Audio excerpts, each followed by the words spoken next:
It's manly! Hello YouTube, it's me, the Mighty Melv, and today I wanted to show you some of my special swords, my Final Fantasy swords. So, without further ado, let me show you my first one. By the way, I'm not showing these in the order that I made them, but just showing them in order of game. I only made 3, so that's all, but I may make more in the future. I don't know, we'll see. Anyway, this here is the Deathbringer for those of you who've played Final Fantasy IV. Moreover, the remake of Final Fantasy IV. Pretty good. The writing here, it does say something, but I can't quite remember what it said at the moment, so oh well. Maybe I'll say it in the comments later if I remember. But it does actually say something, I remember that. On both sides, this way. Right, so, pretty good, sturdy, all that. I wouldn't like bash this in anything, but it holds together. You can swing it a bit, but I don't know really why you'd want to, but either way, pretty good. A simple sword. My second is this one, probably the most recognized sword from Final Fantasy, from probably the most popular, as far as I know. The Buster Sword from Final Fantasy VII, Cloud's beginning weapon. This is the original one, not the one from Crisis Core, which has the gold on this part and the etching into it, I guess you could call it. I preferred the simpler one, and also be easier to make. That's just me. It's surprisingly solid. I was kind of having misgivings about how small I'd have to make the handle, but it ended up actually okay. It holds sturdy enough. It's not too flexible. Pretty sturdy, and it worked well.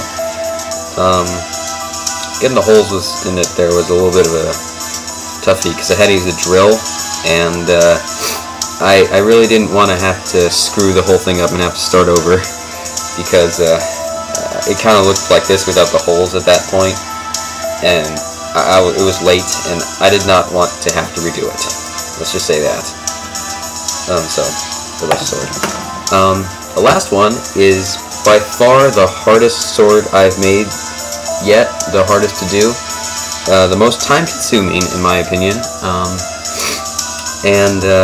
well, I'm not sure if it's the best, because it's definitely not the strongest, but as far as looks, I kind of feel happy with it. So, it's from the Final Fantasy VII movie.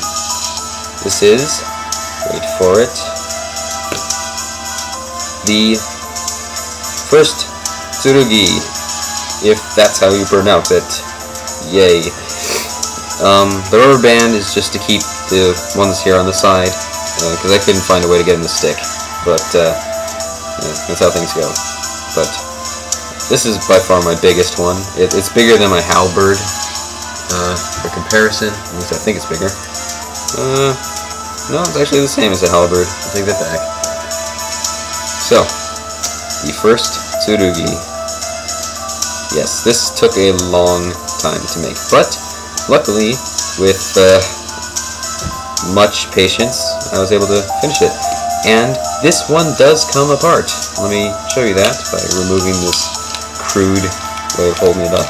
Yeah, holding it together. Put that away. And as you can see, these are loose. Let's go with those first.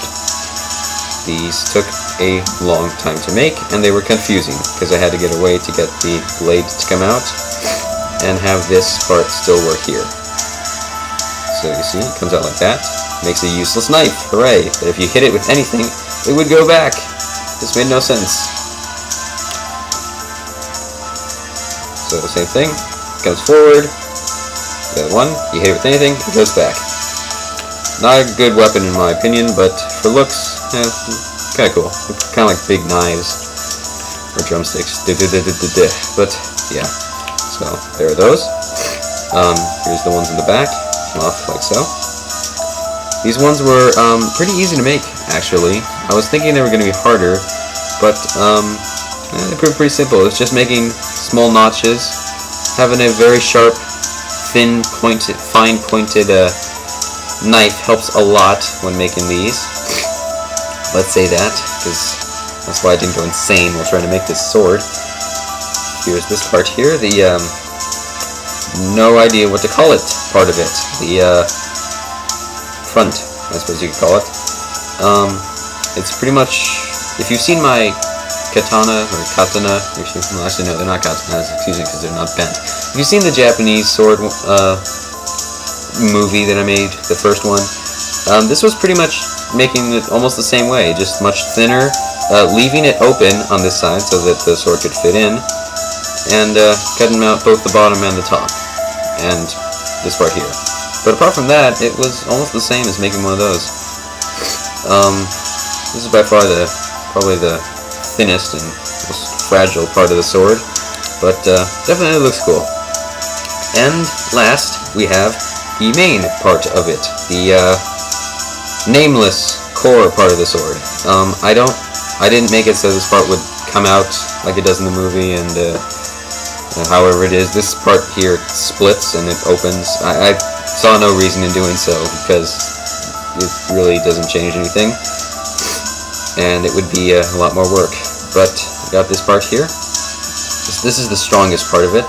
I kind of felt this one was well, I felt at first like I should make the whole thing just solid, make every piece and then glue them together, but I really wanted to have it to be able to come apart, just because it's a sword that comes apart. And that way it kind of makes it a case, but anyways, kind of like Desperado, you know, a case you can use to fight, and that one is guitar cases that had guns in them. Who knows? Great minds think alike, I suppose. If you're wondering what all the crap is in here, that's just stuffing so that these stay in, alright? Don't worry, that's intentional. And you can't really see it from this angle, I think. So, that's fine. And, you have no idea how hard it is to get this part here to be even on both sides. It took freaking forever to get it to stay straight. Once I glued it, well, first it took forever to cut it, to get it like right at the edge there, and then to glue it took a long time, but I succeeded, and so there we go. That's my first tsurugi. Actually, I think I'll put it back together for you.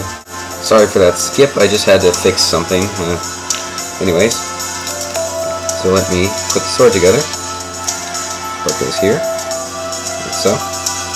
This one goes, there's the one on the right, I never can tell. Yeah, so it's just there. This one goes here. And the useless knives, those fold back.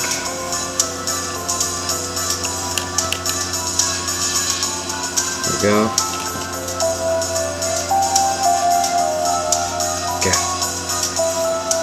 There.